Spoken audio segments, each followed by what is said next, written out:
And we are starting off with these developments coming in right this minute, with Russia unleashing a massive drone and missile attack on Ukraine.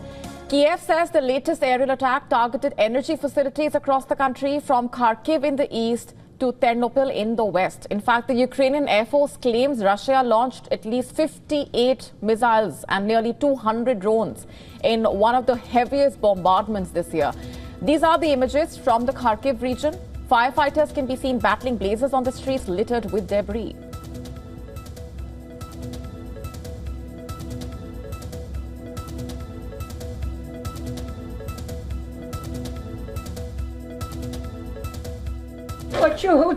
Out of the frying pan into the fire. I thought here at my son's. Now they destroyed his place too. There, they destroyed our house. I'm 81 years old. I fled the war, and now the war caught up with me. I'm from Kupiansk. The mass drone attack also damaged energy infrastructure and triggered fires in Odessa. The Black Sea port has been under relentless attacks over the past few days, with waves of drones swarming the city every night this week. In fact, energy sites are frequent targets, causing blackouts and disrupting vital water and heating services. Cities including Kharkiv, Kramatorsk, Odessa, Ternopil face the brunt of Russia's sea and air-launched missiles. You can see how the Ukrainian city of Ternopil is close to the Polish border, and with the heavy bombardment prompting Poland's military to scramble fighter jets and put air defense systems on high alert.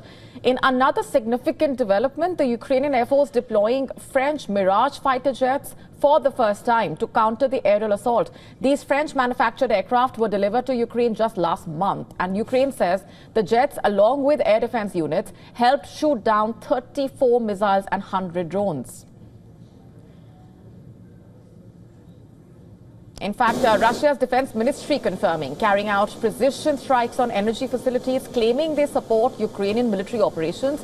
The devastating attack coming just a day after Moscow rejected a short-term ceasefire proposed by President Zelensky, insisting instead on firm agreements for a long-term truce. And today's onslaught follows a Russian ballistic missile strike that killed 4 people at a hotel in Zelensky's hometown during the night on Thursday. Members of a humanitarian organization who had moved into the hotel narrowly escaped the deadly strike. We were eating dinner in the restaurant. We got to the hotel at 8 p.m. We got the alert. We stood up to go to the shelter. This was 10 p.m. And before we had left the table, the missile struck. We were very fortunate because the restaurant was on the ground floor.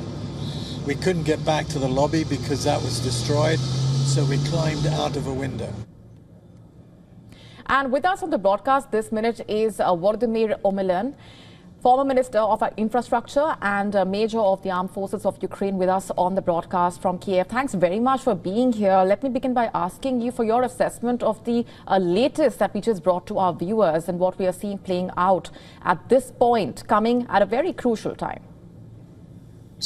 Thank you for having me. The most important lesson we should learn from this situation is that never ever give up and give your nuclear weapons or your weapons in exchange for commitments, promises, or nice words.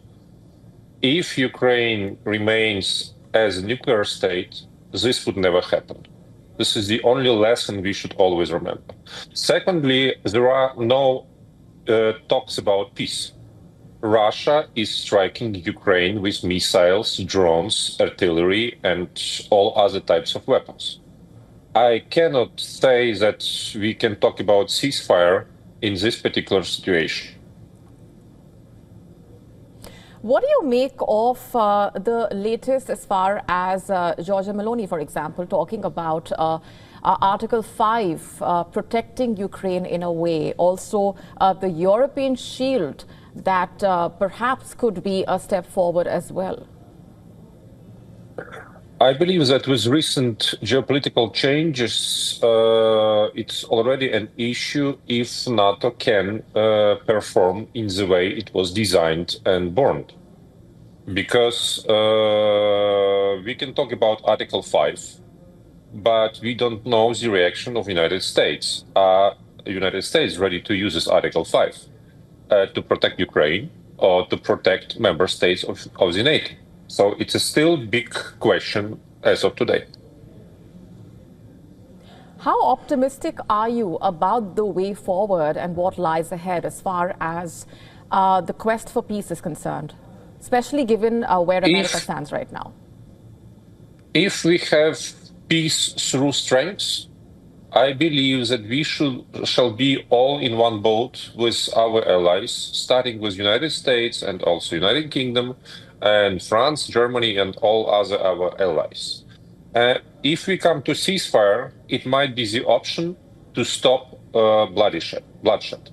But if we are the country who is taking away the weapons and says it and is said not to shoot the enemy, and enemy will keep on killing us and fighting us, I don't see any hope for peace in this situation. And definitely we will fight, because in our particular case, in case of Ukraine, to surrender is to die.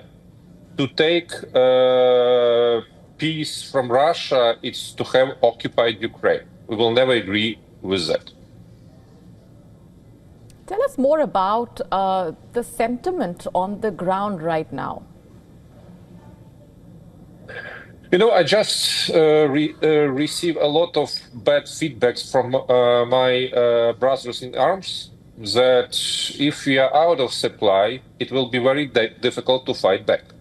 If we have no access to satellites and intelligence, our losses will be increased dramatically.